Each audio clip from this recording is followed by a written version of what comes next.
जब भी मैं डेप्रिसिएशन का चैप्टर करवाता हूँ या कैश फ्लो करवाता हूँ तो एक स्टूडेंट्स की बेसिकली दो टाइप की क्वेरीज होती हैं। कौन सी? कि सर फिक्स एसेट अकाउंट दे रखा है, ओके, उसके ओपनिंग और क्लोजिंग बैलेंस आपको दे रखे हैं। सेकंड है एक्यूमुलेटेड डेप्रिसिएशन का अकाउंट, इसके भी मुझे ओपनिंग क्लोजिंग दे रखे हैं और कुछ एडजस्टमेंट अगर होगी तो वो दे रखी है। ओके, जब ये सिनेरियो होते हैं तो हम दो अकाउंट बनाते हैं, एक ये वाला और एक ये वाला। मैं कहा ओके। देन वो कहते हैं कि सर दूसरा सिनेरियो हमने ये भी देखा है कि भी फिक्स एसेट अकाउंट के ओपनिंग क्लोजिंग बैलेंस दे रखे हैं, प्लस एडजस्टमेंट में या कहीं पे भी लिखा होता है depreciation for the year is this, वहां हम एक अकाउंट बनाते हैं। तो ये रीजन क्या है कि ऊपर वाले में दो और नीचे वाले में एक अकाउंट बनाते हैं जबकि हम डेप्रिसिएशन और फिक्स अकाउंट की ही बात कर रहे हैं। तो बच्चों इस केस में अगर मैं केस वन उठाता हूं तो उस केस में कंपनी है डिसाइडेड कि जो फिक्स एसेट अकाउंट है या जो लेजर बना रहे हैं वो बना रहे हैं हम कॉस्ट पे या ओरिजिनल वैल्यू पे या ओरिजिनल कॉस्ट पे, कि जिस वैल्यू पे आपने उस चीज को असेट को खरीदा था। ओके, और जो भी डेप्रिसिएशन वाला पोर्शन होगा वो सारा का सारा जाएगा यहाँ, ना कि यहाँ। तो कंपनी कह रही है डेप्रिसिएशन की एंट्री मैं तो करूंगी इस अकाउंट में, और जो फिक्स एसेट की अकाउंटिंग अगर होगी, सेल परचेज होगी, वो मैं इसमें करूंगी, अदरवाइज डेप्रिसिएशन की होगी यहाँ। तो यहाँ पर एक वर्ड मैंने एडिशनल लिखा है डेप्रिसिएशन के साथ में, एक्यूमुलेटेड। इसका मीनिंग ये है इकट्ठी करी हुई डेप्रिसिएशन, जो कि मैं इस एक्यूमुलेटेड डेप्रिसिएशन अकाउंट में दिखाऊंगा, ना कि फिक्स एसेट अकाउंट में। तो जब मैं सारी चीजें, मतलब एक तो डेप्रिसिएशन पोर्शन हो गया, एक हो गया सेल पार्ट, डेप्रिसिएशन में दिखाऊंगा सिर्फ एक्यूमुलेटेड डेप्रिसिएशन अकाउंट, जो सेल पार्ट होगा वो दिखाऊंगा फिक्स अकाउंट में। तो इसका मतलब मुझे दो अकाउंट साइमल्टेनियसली बनाने होंगे ताकि मुझे पता लगता रहे कि एज वन पर्टिकुलर डेट मेरा फिक्स एसेट में कितना बैलेंस है और कितनी डेप्रिसिएशन मैं चार्ज कर चुका हूँ उस मशीनरीज पे या उस फिक्स एसेट पे till that date, but with two separate accounts. इसलिए यहाँ दो अकाउंट बनाए जाते हैं।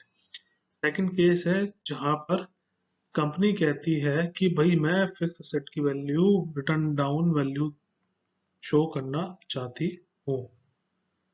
और रिटर्न डाउन वैल्यू का हमारा मेथड क्या है भी, cost minus depreciation is equal to written down value WDV1। फिर हम अगले साल WDV1 माइनस डेप्रिसिएशन करते हैं, फिर WDV2, इस टाइप से हम साल साल चलते जाते हैं। तो यहाँ पर मैं कॉस्ट में से डेप्रिसिएशन को नेट करके दिखा रहा हूँ। इसका मतलब जो भी डेप्रिसिएशन की एंट्री है वो सारी की सारी कहाँ हो रही है, यहाँ। सेल परचेज की एंट्री कहाँ हो रही है, यहाँ। तो जब दोनों की दोनों एंट्रीज ही एक अकाउंट में हो रही है तो मैं एक अकाउंट बनाऊंगा। तो यही एक रीजन है जिसकी वजह से एक्यूमुलेटेड डेप्रिसिएशन के केस में I am maintaining two accounts, और उसके अलावा कोई केस होता है तो मैं एक अकाउंट बनाता हूँ। First thing. दूसरी चीज, आपको क्वेश्चन में देना देखना पड़ेगा कि अमाउंट एक्यूमुलेटेड डेप्रिसिएशन का दे रखा है या डेप्रिसिएशन का। तो एक नॉर्मल बैलेंस में चीज चलती है, हम अगर पूरे साल का डेप्रिसिएशन चार्ज कर रहे हैं तो यहाँ लिखा होता है डेप्रिसिएशन, क्वेश्चन में लिखा होता है फॉर द ईयर वास। ठीक है, ये लिखा होगा क्वेश्चंस में, जो भी आप करंट ईयर का डेप्रिसिएशन अमाउंट आपको डायरेक्टली दे रखा होगा। एक्यूमुलेटेड के केसेस में नॉर्मली हम सिनेरियो में तभी ये अकाउंट तब बनाते हैं नॉर्मली कैश फ्लो के अंदर, जब कोई सेल कर रहे थे। तो यहाँ लिखा होगा डेप्रिसिएशन प्रोवाइडेड देयर ऑन, या डेप्रिसिएशन प्रोवाइडेड ऑलरेडी। जहां पर ये वर्ड्स लिखी हूं तो आप खुद ही समझिए कि आज तक मैं डेप्रिसिएशन कंपनी इतना लगा चुकी है। तो लगा चुकी है मतलब that is amount of depreciation which has accumulated over the period of time. तो ये हमारा accumulated डेप्रिसिएशन का अमाउंट बन जाएगा फॉर एसेट सोल्ड। ठीक है, तो नेक्स्ट क्वेश्चन, हम दो क्वेश्चन जो करने वाले हैं उसमें दोनों ही केस मैंने पिक करे हैं, तो उसमें आइए एक बार उन दोनों क्वेश्चंस को करते हैं, तो ये पूरा कंसेप्ट आपको समझ में आ जाएगा। तो आगे चले। क्वेश्चन है, Mass limited has plant and machinery whose written down value is ₹9,60,000 कब? 1 अप्रैल 2020 को। और 31 मार्च 2021 को क्या बैलेंस था? 10,50,000। डेप्रिसिएशन, ध्यान दीजिए डेप्रिसिएशन वर्ड है, एक्यूमुलेटेड डेप्रिसिएशन नहीं है। Depreciation for the year was 35,000 in the beginning of the year. साल के शुरुआत में आपने एक प्लांट को बेच दिया 45,000 में, ठीक है, बट उसकी वैल्यू क्या थी? 30,000 रुपए। तो अपने को बनाना क्या है? Prepare cash flow statement from investing activities. तो बच्चों जब भी ऐसा क्वेश्चन आए, एक छोटा सा ही क्वेश्चन मैंने लिया है, तो सबसे पहले आप फॉर्मेट बना लीजिए भैया कैश फ्लो का। इसमें हम लिखेंगे पर्टिकुलर्स, और ये outer inner column. Inner column normally हम रखते हैं कि भाई सब ट्रांजेक्शन्स का टोटल की टोटल जो होगी इंडिविजुअल लाइन पे वो यहाँ आएंगी, और टोटल आएगा आउटर कॉलम में। सिंस ये प्लांट एंड मशीनरी का अकाउंट है, तो हम यहाँ लिखेंगे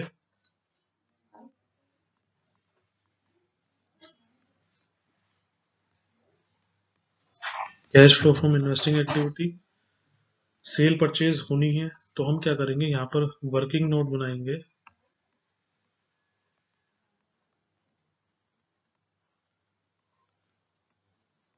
यहाँ पर कहीं भी एक्यूमुलेटेड डेप्रिसिएशन का जिक्र है क्या? नहीं। तो हमने को सिर्फ एक सिंगल अकाउंट बनाना है, तो हम यहाँ अकाउंट का लेजर किसका बनाएंगे? सर सिर्फ plant and machinery account. Very good. तो शुरू कर देते हैं। टू बैलेंस ब्रॉट डाउन 9,60,000, ठीक है। 1 अप्रैल को डेट थी, 31 मार्च को क्या था? By balance carried down. तो हमें ये दो अमाउंट तो इन्होंने पहले से ही दे रखे हैं कि भाई ओपनिंग एंड क्लोजिंग ये है। अब अपना काम होगा कि जो भी एडिशनल इंफॉर्मेशन दे रखी है वो हमने यहाँ पर इस लेजर में दिखानी है, और वी हैव टू सी कि क्या डेबिट क्रेडिट इक्वल है, नहीं है तो क्या करना है वो आगे पढ़ते हैं। Depreciation for the year was 35,000। अब अपने को पता है कि डेप्रिसिएशन हमारी मशीनरी या बिल्डिंग या असेट्स को या फिक्स असेट्स को कम करती है, तो हम यहाँ लिखेंगे बाय डेप्रिसिएशन कितना? 35,000। Fine. Next, in the beginning of the year a part of plant was sold for 45,000। एक मशीनरी मैंने बेच दी, मैं एंट्री क्या करूंगा? Bank account debit to machinery. तो यहाँ मैं लिख दूंगा बाय बैंक। क्या डिनोट कर रहा है? सेल। इतनी की 45,000 की। अब सर वैल्यू तो 30,000 थी, हमने 45 में भेजी, तो हमें कितने का प्रॉफिट हुआ? 15। सर ये कहाँ शो करना है? अगर आप इसकी जनरल एंट्री करेंगे तो ये एंट्री जो गेन की है वो आएगी आपकी इस जगह। कितना यहाँ लिखूं? 15,000।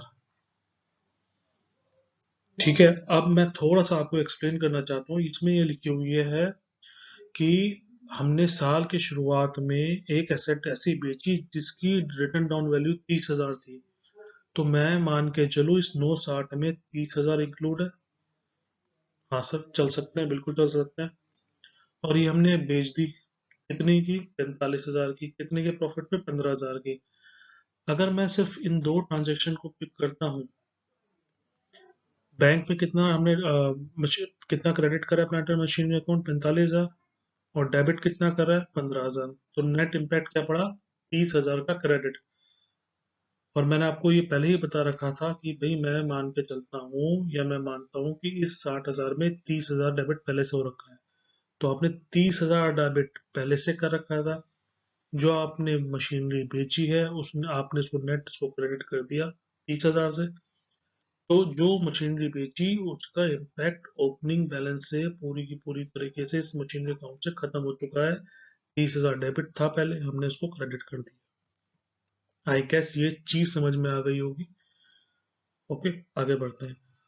चलो ये अकाउंटिंग कर दी। अब देखते हैं कोई और ट्रांजेक्शन। नहीं, कंप्लीट हो गया।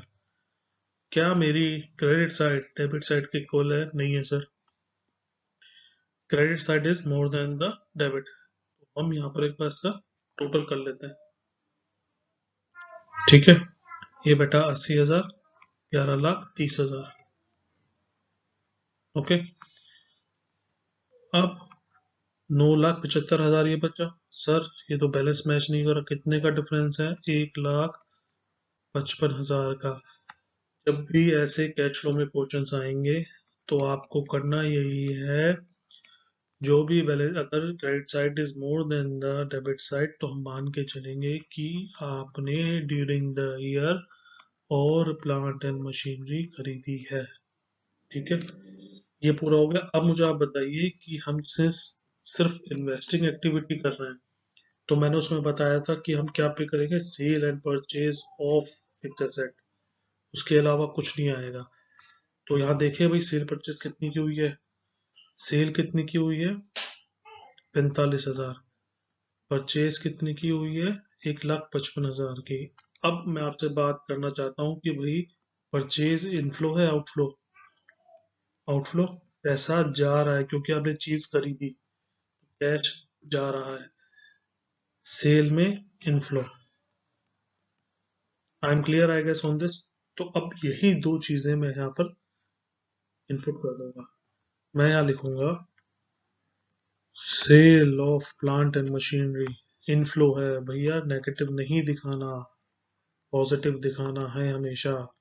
उसके बाद हम लिखेंगे purchase of plant and machinery, पैसा गया। सर इसको तो दिखाना पड़ेगा आपको नेगेटिव में।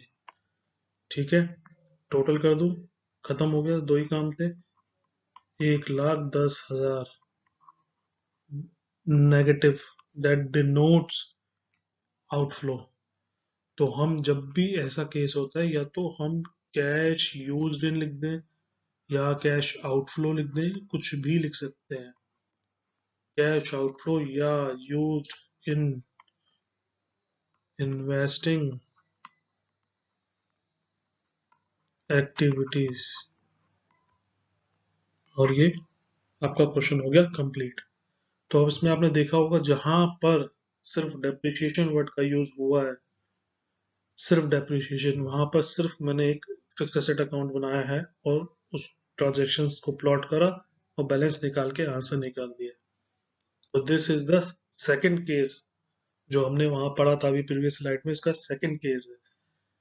अब नेक्स्ट क्वेश्चन में हम उठाएंगे एक्यूमुलेटेड डेप्रिसिएशन को। ओके, चलिए नेक्स्ट स्लाइड पे चलते हैं और एक्यूमुलेटेड डेप्रिसिएशन का हम क्वेश्चन करते हैं। तो अपने सेकंड टाइप के क्वेश्चन पे आते हैं। Calculate the cash flow from investing activities from the following information. Opening closing balance दे रखा है इसका, फिक्स्ड एसेट का और एक्यूमुलेटेड डेप्रिसिएशन का। क्या पढ़ा था, जहां पर दोनों के बैलेंसेस के बारे में कुछ ना कुछ दे रखा हो तो दो अकाउंट बनने हैं। बनाओ, नहीं बोल रखा फिर भी हमें बनाने पड़ेंगे। Okay sir.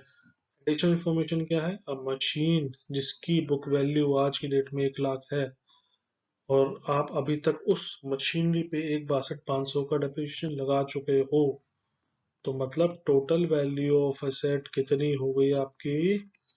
1,00,000 प्लस में 1,62,500। तो जब आपने खरीदी थी तो उस टाइम पे जो कॉस्ट थी एसेट की, डेट वाज 2,02,500। उससे डेप्रिसिएशन लगी उस पे, आज की डेट में उसकी वैल्यू 1,00,000 है।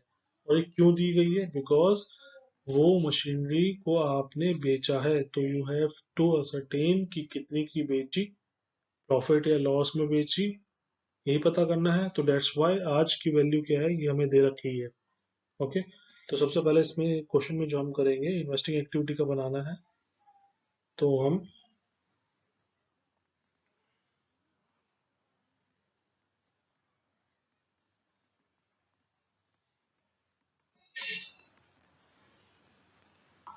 बनाएंगे वर्किंग नोट्स। सर एक अकाउंट बनाना है? अरे कहा था 2 बनाने हैं, तो हम यहाँ पर बनाएंगे 2 अकाउंट। ठीक है,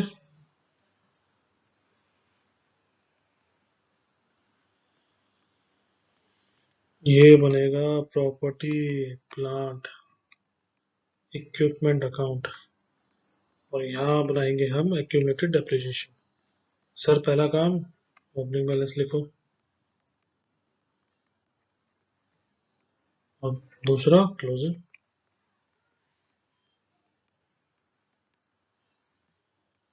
ऐसे ही एक्यूमुलेटेड डेप्रिसिएशन का बैलेंस जो हम लिखेंगे, हम सेम उसी तरीके से लिखेंगे जैसे किसी लायबिलिटी का बैलेंस लिखते हैं।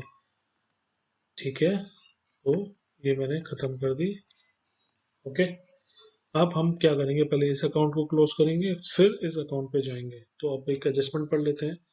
इसमें लिखा हुआ है कि एक मशीनरी जिसकी बुक वैल्यू 1 लाख थी और डेप्रिसिएशन अभी तक कितनी लगा चुके हो, 1,62,500। तो क्या मैं ये बोल सकता हूँ इस 10,62,500 में, यानी ओपनिंग बैलेंस में, ये 1,62,500 इंक्लूड है? बिल्कुल बोल सकते हैं। क्या ये मशीनरी मैंने बेच दी जिसपे डेप्रिसिएशन लगा हुआ था 1,62,500 का? सर हाँ। तो मुझे यहाँ हटानी भी तो पड़ेगी।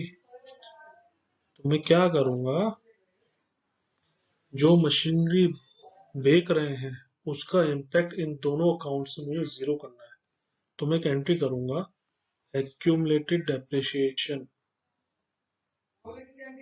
To machine account.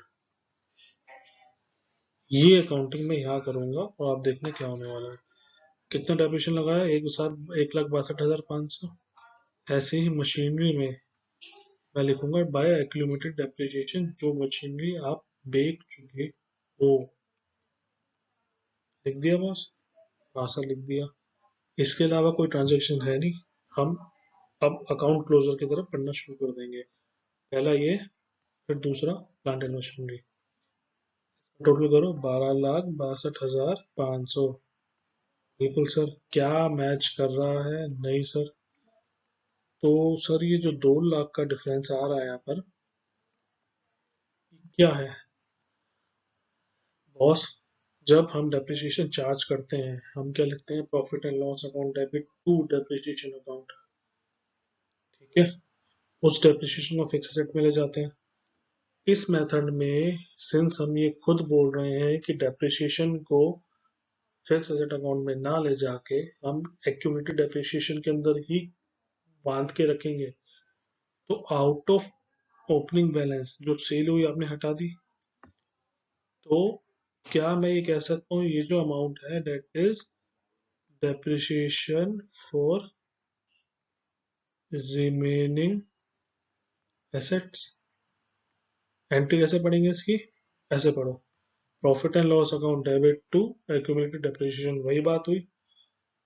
Normal depreciation के केस में मैं profit and loss to depreciation लिखता हूँ। इस केस में मैं अकाउंटिंग करूंगा profit and loss account debit to accumulated depreciation.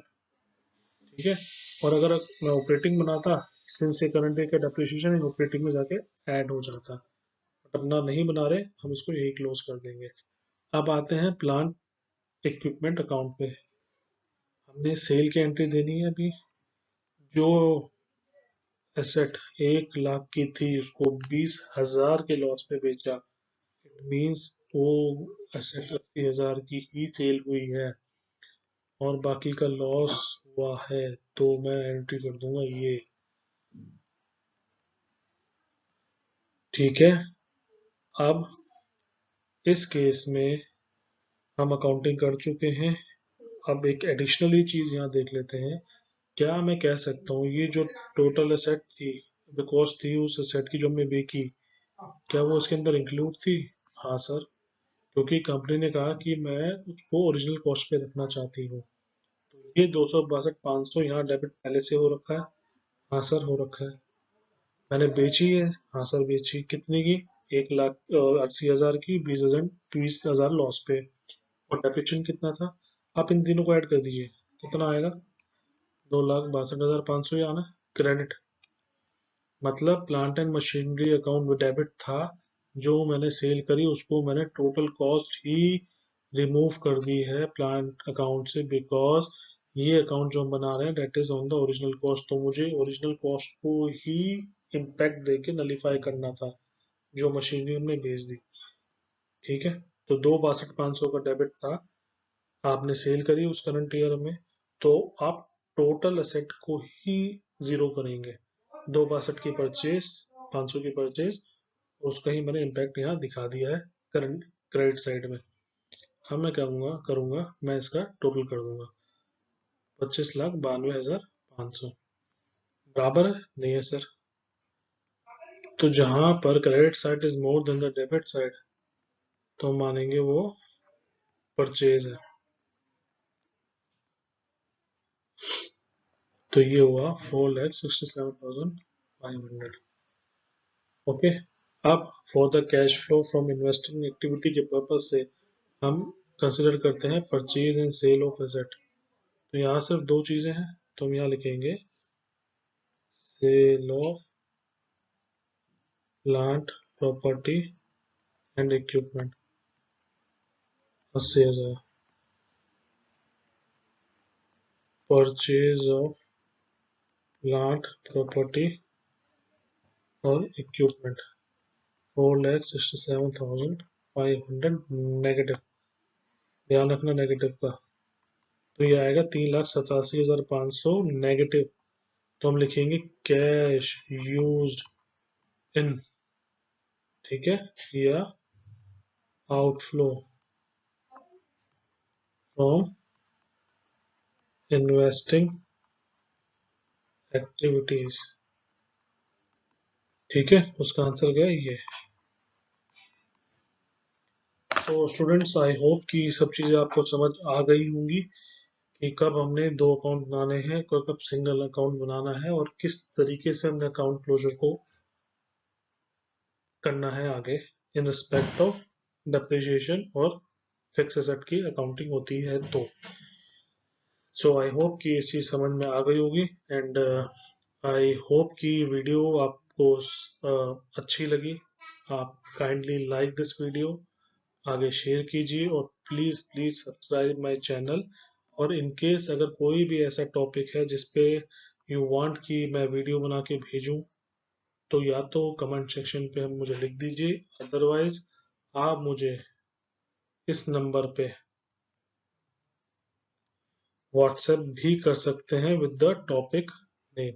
Number है 9582333276। I am repeating 9582333276। सो दोस्तों, चलते हैं, अलविदा, जल्दी आऊंगा नई वीडियो के साथ। So take care, bye and thank you very much.